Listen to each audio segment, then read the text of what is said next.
BBC news আন্তর্জাতিক সংবাদে আপনাকে স্বাগতম। শুরুতেই সংবাদ শিরোনাম, এরপর বিস্তারিত। গাজায় বিশাল সামরিক ঘাঁটি বানাতে চান ট্রাম্প। মার্কিন শীর্ষ মিত্রদের ছাড়াই ওয়াশিংটনে শুরু ট্রাম্পের শান্তি বোর্ডের প্রথম বৈঠক। পোল্যান্ডের নাগরিকদের দ্রুত ইরান ছাড়ার নির্দেশ। ফিনল্যান্ডে পিএইচডি করলেই মেলে টুপি ও তরবারি। কারণ কি? এতক্ষণ শুনছিলেন সংবাদ শিরোনাম, এখন বিস্তারিত। আপনি যদি মুসলিমদের পাশে থাকতে চান তাহলে ভিডিওতে লাইক করে চ্যানেলটি অবশ্যই সাবস্ক্রাইব করে দিবেন এবং কমেন্টে জানিয়ে দিবেন আপনার মূল্যবান মতামত। এখন বিস্তারিত। গাজায় বিশাল সামরিক ঘাঁটি বানাতে চান ট্রাম্প। ফিলিস্তিনের অবরুদ্ধ গাজায় 2 বছর ধরে চলা ইসরায়েলি আগ্রাসনের নাম কাওয়াস্তে সমাপ্তি ঘটেছে একটি যুদ্ধবিরতির মধ্যে দিয়ে।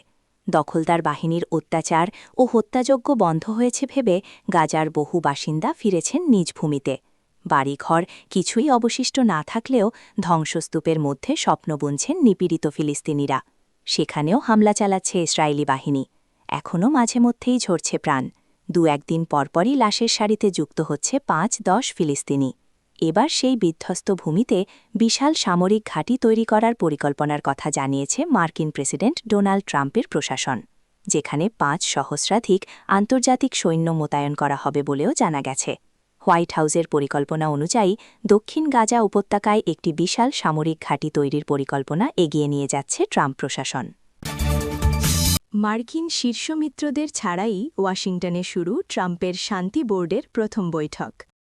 ইসরায়েলি আগ্রাসনে ধ্বংসস্তূপে পরিণত হওয়া গাজা পুনর্গঠনে মার্কিন প্রেসিডেন্ট ডোনাল্ড ট্রাম্পের পরিকল্পনার শীর্ষে আছে বোর্ড অফ পিস। বহু প্রতীক্ষিত এই বোর্ডের প্রথম বৈঠক বসেছে যুক্তরাষ্ট্রের স্থানীয় সময় বৃহস্পতিবার 19 ফেব্রুয়ারি সকালে। এতে হাঙ্গেরি, আর্জেন্টিনা সহ অন্তত 40টি দেশের প্রতিনিধি এবং সরকার ও রাষ্ট্রপ্রধানরা অংশ নিলেও উপস্থিত হয়নি প্রধান মিত্ররাই। ইতোমধ্যে ওয়াশিংটনে জড়ো হয়েছেন বোর্ড অফ পিসের বৈঠকে অংশ নিতে যাওয়া প্রতিনিধিরা। তাদের প্রথম বৈঠকে গাজার ভঙ্গুর যুদ্ধবিরতির পরবর্তী অবস্থার উন্নতির বিষয়টি মূল আলোচ্য বিষয় হতে পারে। তবে যুক্তরাষ্ট্রের প্রধান মিত্ররা এই সম্মেলনে অনুপস্থিত। তাদের আশঙ্কা, ট্রাম্প বিশ্বজুড়ে সংঘাত নিরসনে এই সংস্থাকে ব্যবহারের মাধ্যমে জাতিসংঘের কর্তৃত্বকে চ্যালেঞ্জ করার লক্ষ্য নিয়ে এগোচ্ছেন।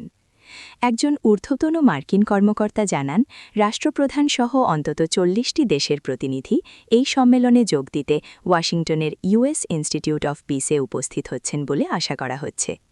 উপস্থিত বিশ্বনেতাদের মধ্যে ছিলেন হাঙ্গেরির প্রধানমন্ত্রী ভিক্টর অরবান এবং আর্জেন্টিনার প্রেসিডেন্ট জাভিয়ের মিলে, যারা উভয়ে ট্রাম্পের ঘনিষ্ঠ মিত্র।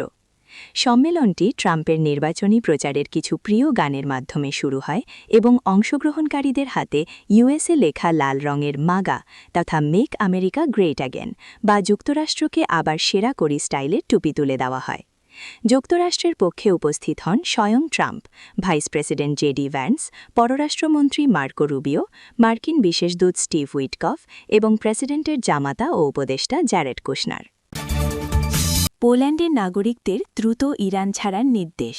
পোল্যান্ডের নাগরিকদের দ্রুত ইরান ছাড়ার নির্দেশ দিয়েছেন দেশটির প্রধানমন্ত্রী ডোনাল্ড টাস্ক। বৃহস্পতিবার 19 ফেব্রুয়ারি এক সতর্কবার্তায় তিনি বলেন, ইরানে অবস্থানরত পোলিশ নাগরিকদের অবিলম্বে দেশটি ত্যাগ করা উচিত। তিনি সতর্ক করে বলেন, সম্ভাব্য সশস্ত্র সংঘাতের আশঙ্কা বেড়ে যাওয়ায় দেশটিতে যেকোনো নেতিবাচক পরিস্থিতি তৈরি হলে কয়েক ঘণ্টার মধ্যে নাগরিকদের সরিয়ে নেওয়ার প্রক্রিয়া আর সম্ভব নাও হতে পারে। টাস্ক বলেন, অনুগ্রহ করে অবিলম্বে ইরান ত্যাগ করুন এবং কোনো অবস্থাতেই দেশটিতে যাবেন না। টাস্কের এই সতর্কতা এসেছে বুধবার প্রকাশিত মার্কিন গণমাধ্যম অ্যাক্সিওসের একটি প্রতিবেদনের পর। প্রতিবেদনে বলা হয়, যুক্তরাষ্ট্র ও ইরানের মধ্যে সামরিক সংঘাতের সম্ভাবনা সাধারণ মার্কিনীদের ধারণার চেয়েও অনেক বেশি এবং কয়েক সপ্তাহব্যাপী একটি বিশাল হামলা খুব শিগগিরই শুরু হতে পারে। সূত্রের বরাত দিয়ে প্রতিবেদনে বলা হয়েছে, সংঘাতটি গত মাসে ভেনেজুয়েলায় চালানো একদিনের অভিযানের চেয়ে বরং একটি যুদ্ধের মতো হওয়ার সম্ভাবনা বেশি। একই সূত্র অ্যাক্সিওসকে জানিয়েছে যে এটি সম্ভবত একটি যৌথ মার্কিন ইসরায়েলি আক্রমণ হবে, যার পরিধি গত জুনের 12 দিনের যুদ্ধের চেয়েও ব্যাপক হবে। ফিনল্যান্ডে পিএইচডি করলেই মেলে টুপি ও তরবারি। কারণ কি? ইউরোপ ও আমেরিকার বিভিন্ন বিশ্ববিদ্যালয়ে পড়তে যান বিভিন্ন দেশের শিক্ষার্থীরা। এর মধ্যে ইউরোপের দেশ ফিনল্যান্ডে আছে ব্যতিক্রমী এক নিয়ম।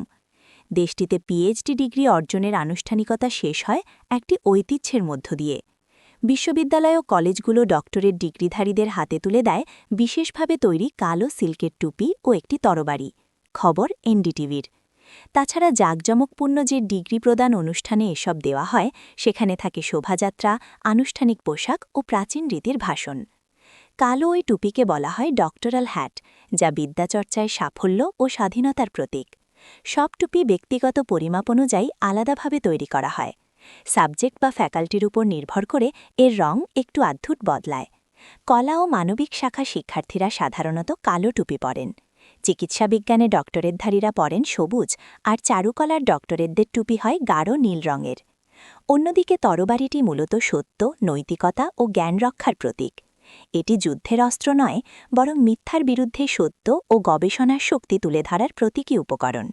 সব বিশ্ববিদ্যালয়ের তরবারি একই নকশায় তৈরি হয়। অনেক তরবারির ফলায় ফিনল্যান্ডের জাতীয় প্রতীক খোদাই করা থাকে।